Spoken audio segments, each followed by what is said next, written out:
হরে কৃষ্ণ। আমার চ্যানেলে আপনাদের স্বাগত। আজ আমি আপনাদেরকে একটি আধ্যাত্মিক গল্প বলে শোনাব। গল্পটি হচ্ছে রামেশ্বর মন্দিরে দুই শিবের পূজা। পূর্ণ ভারতভূমির দক্ষিণে রামেশ্বর একটি দ্বীপ। এটা ভারতের মূল ভূখণ্ড হতে প্রায় 2-3 মাইল দূরে বঙ্গোপসাগরে অবস্থিত। সমুদ্রের উপর রেল সেতু আছে। ট্রেন একেবারে দ্বীপের সীমা পর্যন্ত যায়।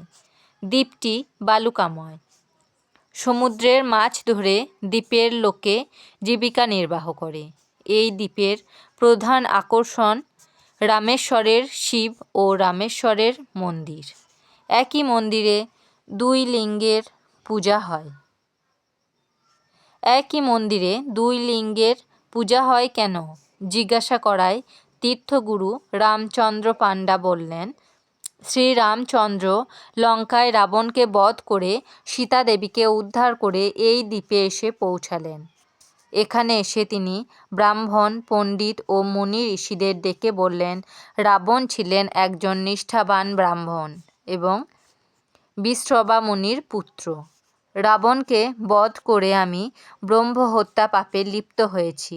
এক্ষণে আপনারা বলুন, কি করলে এই পাপের মোচন হবে? ব্রাহ্মণ পণ্ডিতগণ সকলেই এক বাক্যে বললেন, শিব প্রতিষ্ঠা করলে ব্রহ্মহত্যা পাপের মোচন হবে। দ্বীপে সবই বালি, এখানে কোনো শিবলিঙ্গ নাই।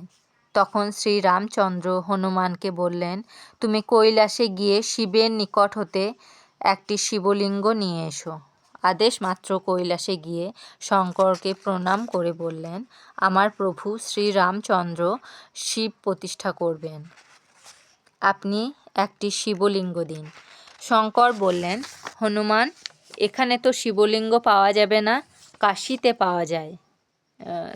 পাওয়া যাবে। তুমি কাশী থেকে শিবলিঙ্গ নিয়ে যাও। হনুমান শঙ্করকে প্রণাম করে কাশী রওনা হলেন। এদিকে হনুমানের শিবলিঙ্গ আনতে দেরি হচ্ছে। শিব প্রতিষ্ঠার সব কিছু আয়োজন সম্পূর্ণ। শুভ মুহূর্ত মাহেন্দ্রক্ষণ বয়ে যায় দেখে ব্রাহ্মণগণ রামচন্দ্রকে বললেন, আপনি ভিজে বালির শিব তৈরি করুন, আমরা বালির শিবই প্রতিষ্ঠা করব।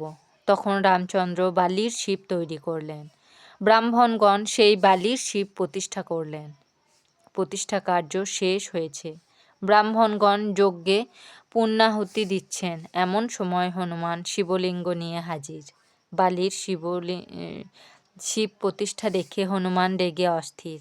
রামচন্দ্রকে বলছেন, প্রভু, এ কি হলো? আমাকে শিবলিঙ্গ আনতে পাঠিয়ে বালির শিব প্রতিষ্ঠা করা হলো কেন? জানেন, আমি এই শিবলিঙ্গ তুলে সমুদ্রের জলে ফেলে দিতে পারি। আমাকে এভাবে অপমান করার কি প্রয়োজন ছিল? তখন রামচন্দ্র বললেন, দেখো তো হনুমান, এই শিবলিঙ্গ তুলতে পারো কি না? হনুমান ডাকে শিবলিঙ্গকে লেজে জড়িয়ে সমস্ত শক্তি দিয়ে তুলতে চেষ্টা করল, কিন্তু না।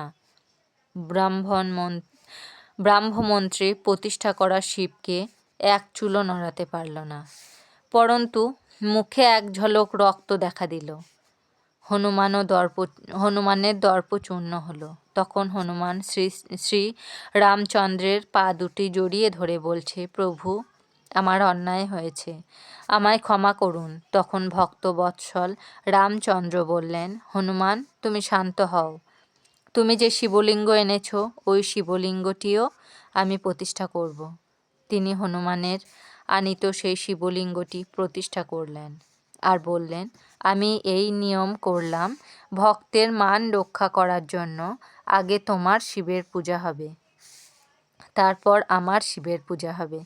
রামচন্দ্রের শিব এর নাম হলো রামেশ্বর এবং হনুমান কর্তৃক আনিত শিবের নাম হলো সুন্দরেশ্বর।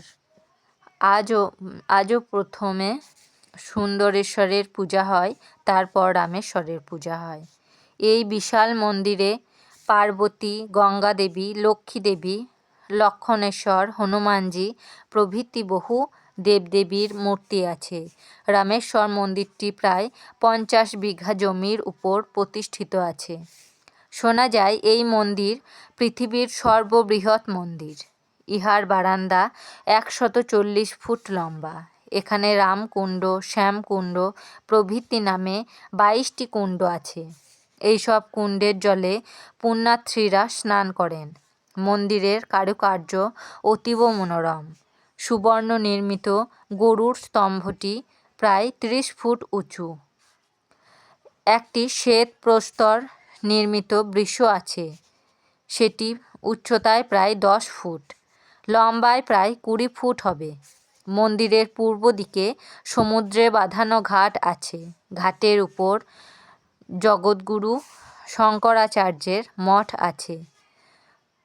রামেশ্বরের শঙ্খ প্রসিদ্ধ। আমার এই আধ্যাত্মিক গল্পটি যদি আপনাদের ভালো লেগে থাকে তাহলে আমার চ্যানেলটিকে সাবস্ক্রাইব করে আমার পাশে থাকবেন। আপনারা সবাই ভালো থাকবেন এবং সুস্থ থাকবেন।